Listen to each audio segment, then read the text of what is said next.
నేను మా ఇంట్లో పన్నీర్ ఎలా చేస్తానో చూసేయండి. ముందుగా కళాయిలో ఆయిల్ వేసుకోండి. దాని తర్వాత ఆనియన్, అల్లం, వెల్లుల్లిపాయలు, పచ్చిమిర్చి, కరివేపాకు, కొంచెం జీడిపప్పులు, కొంచెం జీలకర్ర వేసి బాగా ఫ్రై చేయండి.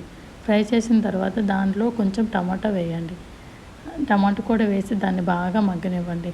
బాగా మగ్గినాక మిక్సీ జార్లో తీసుకోండి. మిక్సీ జార్లో తీసుకుని దాన్ని నీట్గా గ్రైండ్ చేయండి. పేస్ట్లా చేయండి బాగా. అదే కడాయిలో కొంచెం బటర్ తీసుకోండి. బటర్ తీసుకొని కొంచెం పన్నీర్ని వేయండి.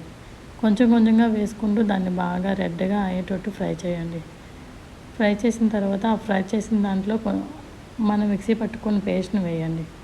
వేసి కారం, పసుపు, మసాలా, ఉప్పు వేసి బాగా కలపండి. కలిపి దానికి తగ్గట్టు నీళ్ళు వేయండి.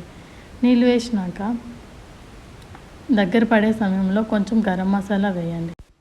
ఇదంతా దగ్గర పడిపోతే పన్నీర్ కర్రీ రెడీ.